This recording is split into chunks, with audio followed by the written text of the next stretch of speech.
Maligayang pagbabalik po, latest weather update po muli tayo ngayong araw po ng Miyerkules, August 30, 2023. So ito na nga po ang ating kinakatakutan. Pumalo na nga po sa 240 km per hour ang lakas po nitong si Super Typhoon Goring. Muli po siyang namataan ang mata po nitong bagyong si Goring na may estimated po na layong 140 kilometers is of Calayan, Cagayan. Ngayon po ang tindi po ng pressure at talagang malakas ang hangin at pag-uulan sa bandang area po ng Cagayan at kung makikita po ninyo 240 kilometers per hour ang lakas po ng hangin niya malapit po sa sentro at ang bugso naman po pumapalo sa 255 kilometers per hour pa northwestward po at mabagal ang kilos na may 10 kilometers per hour lamang po.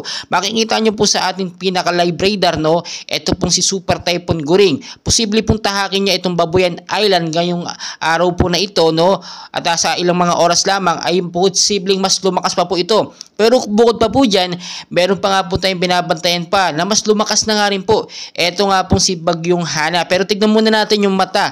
Ito nga pong si Super Typhoon Goring at makikita nyo kung gaano siya kalakas ngayon. 250 kilometers per hour na nga po pala siya at makikita nyo yung direction niya papuntang Babuyan Island at sana nga po hindi siya maglandfall ng matagal at dumiretso lamang siya sa kanyang direction na ito. Makikita nyo po yung pink na yan, palakas po ng palakas yan hanggang sa humina. So tatahakin niya yung Babuyan Island at estimated mas lalakas pa ito sa paglipas lamang po ng ilang mga oras. Kaya ngayon po talagang pinagre-ready po ang bawat isa sa atin, lalo na po ang ating mga kabahayan dahil nga po sa posibleng malakas na hangin at malakas at patuloy na pag-uulan. Biruin po ninyo 250 kilometers per hour ang hangin niya, napakalakas po niyan. At kung makikita nyo po sa ating isang live radar pa ito nga pong sinasabi natin na si Bagyong Hana nang papasok na po or palapit na sa ating Philippine Area of Responsibility at pwede niya pong tumbukin.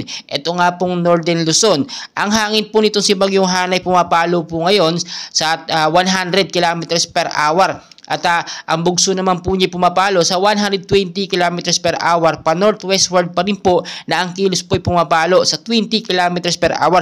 Medyo mabilis po at expected po natin paglipas lamang po ng ilang mga oras ay maglalandfall na nga po ito at papasok na sa ating Philippine Area of Responsibility. So ngayon po palagi po ako nagpapaalala sa inyo mga kaibigan ko, mga kapatid, mga kapamilya, maging I'm ready po tayo sa banta ng bagyo o Super Typhoon Goring at ng Bagyong Hana at posibleng dalawang bagyo nga ang pumasok sa ating Philippine Area of Responsibility ngayong linggo hanggat hindi pa nakakalabas ng par itong si Super Typhoon Goring. So patuloy ko po kayong i-update and please pakiusap, pakishare, like, subscribe and pahit na rin po ng notification bell para updated kayo sa ating mga weather update at sa mga binabantayan nating bagyo. Maraming salamat po.